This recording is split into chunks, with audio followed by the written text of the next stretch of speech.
Welcome to another episode of What God Can Do. I have with me Bishop Michael Reid, who is the founder of What God Can Do Ministries and the Bishop of the Global Gospel Fellowship.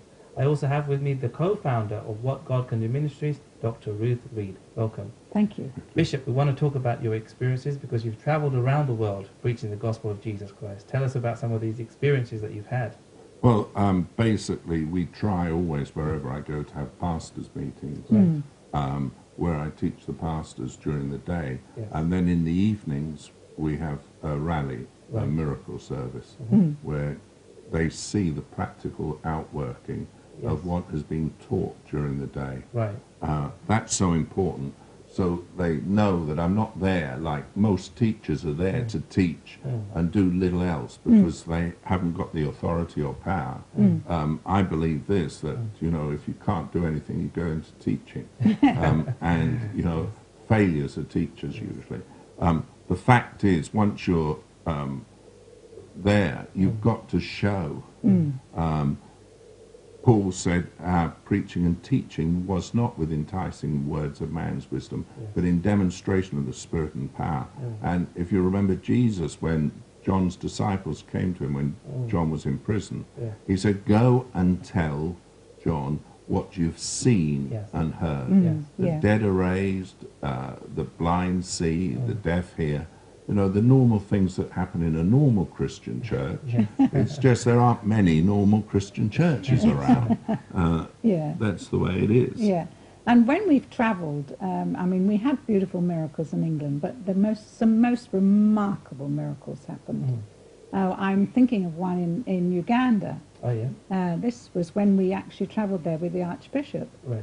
Benson Idahosa, and he had to go off up to Ethiopia for a couple of days. And try to persuade me to go with him. But we had to stay, and there was a conference going on, and I was the main speaker with that's him. Right. So we stayed back in Uganda, in Kampala, and the service had just started. Bishop had just got up to preach.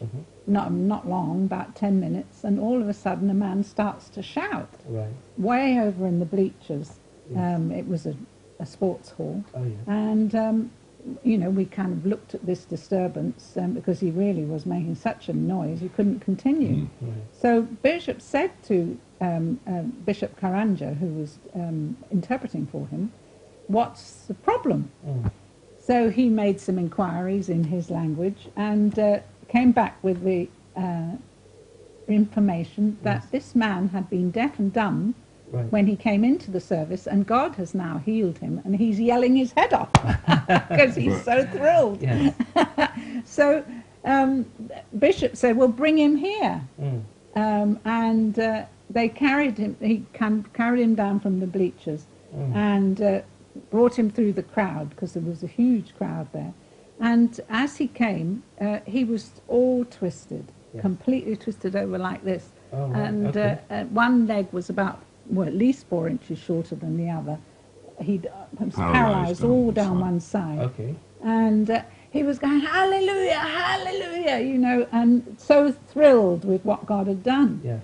And I think you better continue the story. So I said, carry him up to the platform, because the poor man was dragging a leg, and he got a little withered arm, and he was dragging his leg and all twisted over and shaking all down one side. And so they carried him up to the platform. He stood in front of me, going, hallelujah, you know, bent over, bless him. And so I just said to him, look, God did not bring you here just to loose your tongue and open your ears. He brought you here to make you whole. And I took his withered arm and just shook it, and it just came out like the other one, completely whole. And then I put my hand on his head, and he fell back, and I said, pick him up. And as they picked him up, his back went crack, crack, crack, and he stood tall, and his leg grew out and grew fat like the other one instantly. And he began to shout then. He marched up and down the platform, completely restored physically, and waving his hands and shouting. Well, I never did get to preach that sermon. Miracles happened everywhere. And it was glorious. We had such a visitation tremendous of God. time. Oh, my goodness me. And people I've met who were at that meeting in England. One Ugandan actually worked for Revelation Television, and the moment he saw, I remember that meeting, he was there. And he's one of the most effective evangelists now in Kampala. Right, okay. And where he used to be carried to beg, he now stands to preach the gospel of Jesus Christ. Because our God is a good God. He comes to restore, to heal, he comes to deliver, and it was free. Yes.